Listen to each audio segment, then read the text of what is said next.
Selamat siang, perkenalkan nama saya Rofus Emanuel Mau, MPM 511991185.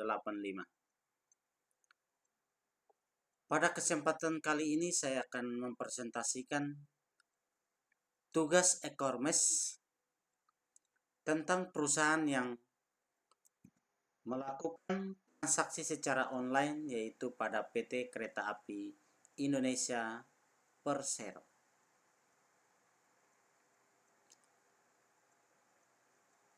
Perlu kita pahami apa itu e-commerce. E-commerce singkatan dari electronic commerce atau perdagangan digital, yaitu kegiatan jual beli barang atau jasa melalui jaringan elektronik, terutama internet. Dengan perkembangan teknologi informasi dan software, hal ini membuat transaksi konvensional menjadi mungkin untuk dilakukan secara elektronik. Mr. L.A.J. Baron Slot van den Bilt, tanggal 17 Juni 1864. Pembangunan dilaksanakan oleh perusahaan swasta Namlos Vennootschap Nederlands Indische Spoorwegmaatschappij menggunakan lebar spur 1435 mm. Sementara itu, pemerintah Hindia Belanda membangun jalur kereta api negara pada tanggal 8 April 1875. Rute pertama meliputi Surabaya, Pasuruan, Malang. Keberhasilan ini mendorong investor swasta membangun jalur kereta api seperti Semarang, Cirebon, Kediri, Probolinggo, Mojokerto, Malang, Madura. Selain di Jawa, pembangunan juga dilaksanakan di Aceh 1876, Sumatera Utara 1889, Sumatera Barat 1891, Sumatera Selatan 1914, dan Sulawesi 1922. Sementara itu di Kalimantan, Bali, dan Lombok hanya dilakukan studi mengenai kemungkinan pemasangan jalan rel, belum sampai tahap pembangunan. Sampai akhir tahun 1928, panjang jalan kereta api dan tren di Indonesia mencapai 7.468 km dengan perincian rel milik pemerintah sepanjang 4.089 km dan swasta sepanjang 3.375 km. Tahun 1942, pemerintah Hindia Belanda menyerah tanpa syarat kepada Jepang. Semenjak itu, Kereta Apian Indonesia diambil alih Jepang dan berubah nama menjadi Ryukyuku atau Dinas Kereta Api. Selama penguasaan Jepang, operasional kereta api hanya diutamakan untuk kepentingan perang. Salah satu pembangunan di era Jepang adalah lintas Seketibaya dan Muara Pekanbaru untuk pengangkutan hasil tambang batu bara guna melaksanakan mesin-mesin perang mereka.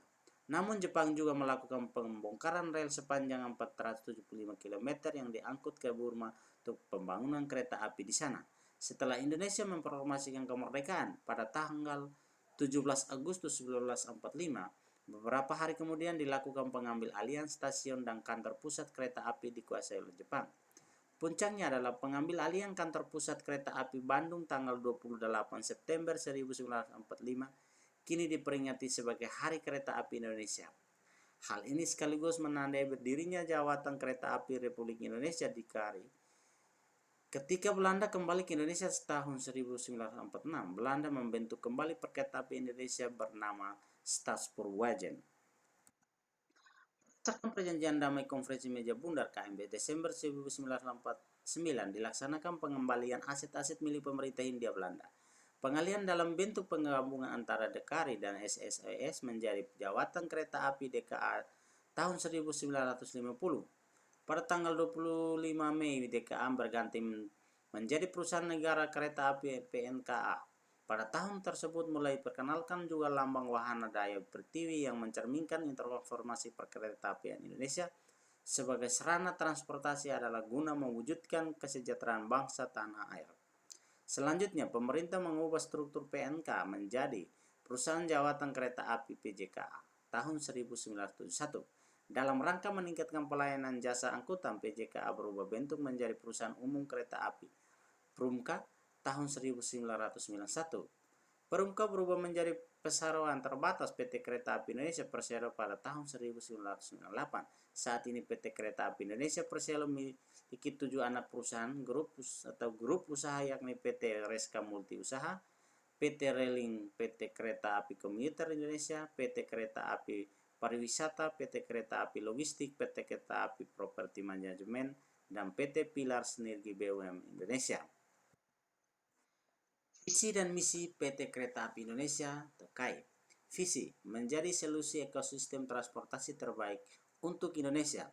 Misi, untuk menyediakan sistem transportasi yang aman, efisien, berbasis digital dan perkembangan pusat untuk memenuhi kebutuhan pelanggan. 2. Untuk mengembangkan solusi transportasi massal yang terintegrasi melalui investasi dalam sumber daya manusia, infrastruktur, dan teknologi. 3. Untuk mewujudkan pembangunan nasional melalui kemitraan dengan para pemangku kepentingan termasuk Pemakasa dan melaksanakan pengembangan infrastruktur penting terkait transportasi. Layanan informasi pemesanan tiket. Pertama melalui web KAI-ID. Yang kedua telepon 021121. 3 melalui email cs@kai.id. 4 sosial media seperti Twitter @kai121, Facebook fanpage KAI121, Google Plus KAI121, Instagram @kai121. 2. Layanan kereta api. Layanan kereta api terbagi atas 2. Yang pertama, kereta api penumpang meliputi kelas eksekutif, kelas campuran, kelas ekonomi, kereta api lokal, komuter, kereta api bandara, kereta api wisata. 2. Kereta api barang. Kereta api barang meliputi kereta barang peti kemas, kereta barang semen, kereta barang bahan bakar minyak, kereta barang pupuk, kereta barang cepat. Kesimpulan. Dari hasil pembahasan dapat disimpulkan bahwa PT Kereta Api Indonesia dalam menerapkan e-commerce pada penjualan tiket online menggunakan 2 model, yaitu business to consumer atau B2C dan business to business atau B2B. Perusahaan menyediakan website, aplikasi KAI akses, dan kontak center 121 bagi penumpang untuk melakukan reservasi secara online. Sedangkan untuk menerapkan model business to business, PT Kereta Api Indonesia bekerjasama dengan sejumlah mitra bisnis, yaitu minimarket, biro perjalanan, online travel agency, payment point, PT Fitnet, dan PT Kereta Api Indonesia termasuk produk non fisik, juga tidak termasuk front store maupun mall karena tidak menjual produk tapi jasa. Dan yang terakhir, PT Kereta Api Indonesia tidak termasuk dalam unicorn, dekakorn, dan hektakorn, tetapi masuk dalam tingkatan Coach karena nilai bisnis atau valuasi masih di bawah 5 miliar. Sekian presentasi dari saya. Terima kasih dan selamat siang.